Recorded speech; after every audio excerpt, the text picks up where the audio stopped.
ازيكم يا حبايب قلبي؟ عاملين ايه؟ يا رب تكونوا بخير. محتاره تعملي اكل ايه النهارده؟ تعالوا نعمل صينيه بطاطس محشيه لحمه مفرومه بطريقه سهله وبسيطه، مش هتاخد معاكي لا وقت ولا مجهود، وكمان بطريقه اقتصاديه وطعمها حلو قوي. هتعملي جنبيها طبق رز ابيض او طبق رز بالشعريه، بتبقى حلوه قوي. يلا بينا نسمي بالله ونصلي على الرسول ونبدا الوصفه. اول حاجه قشرت البطاطس بتاعتي وغسلتها وقورتها بالمقوار بالشكل ده كده، بفرغ القلب بتاعها بس مش بفرغها قوي.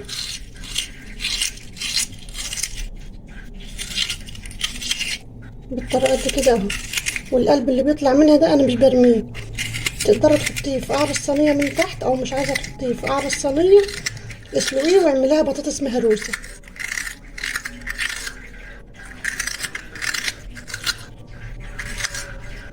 فورتها بالشكل ده كده اهو، وفي زيت سخن بقى وهديها صدمه.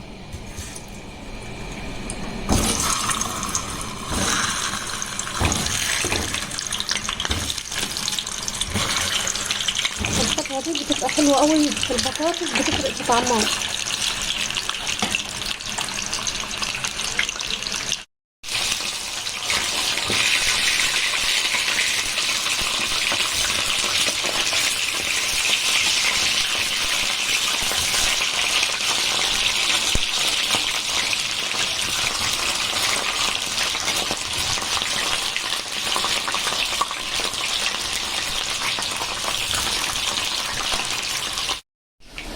على العين التانية بقى حطيت طاسة فيها معلقة سمنة كبيرة، وهحط فيها بصلاية مبشورة،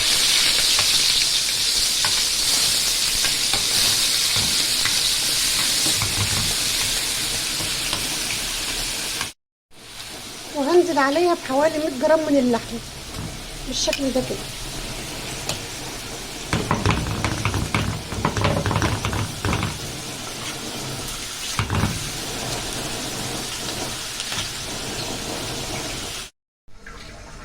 خليت البطاطس خدت لون بسيط زي ما انتوا شايفين كده، لونها اصفر يا دوبك ايه دهبي كده وبسيط.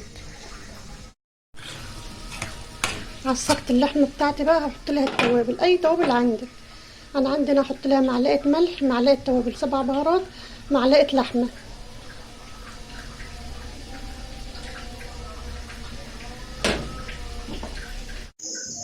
اللحمه بقى اتعصجت معايا زي ما انتوا شايفين كده، هضيف لها التوابل.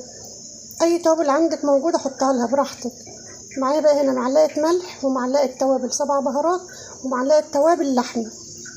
ضفت لها التوابل بالشكل ده كده وهقلبها. قلبت التوابل فيها بقى زي ما انتوا شايفين كده. هنزلها بقى وهحشي البطاطس. الطريقه سهله وبسيطه، ولكن الاكله بيبقى طعمها حلو قوي بصراحه. هحشي بقى البطاطس، بسم الله الرحمن الرحيم.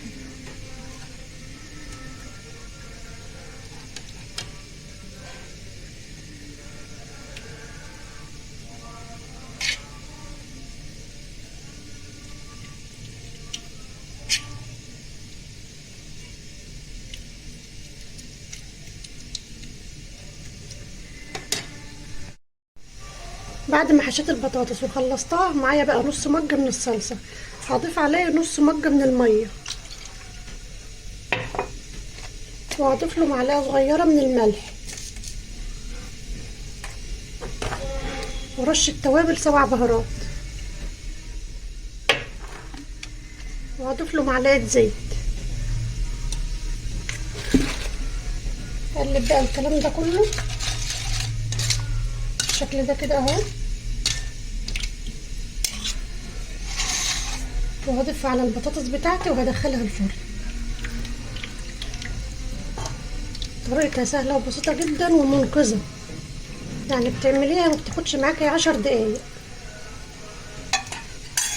الفرن مسخناه من قبل ما ادخلها عشان ما تاخدش معايا وقت.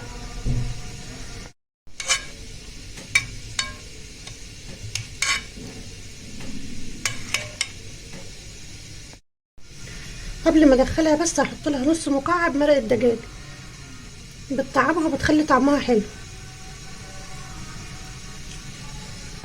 وادي بقيه اللحمه المعصجه خدت مني اهي، يعني عملت كيلو بطاطس بكميه لحمه قليله. اكله اقتصاديه وفي نفس الوقت ما بتاخدش معاكي وقت زي ما انت شايفه كده.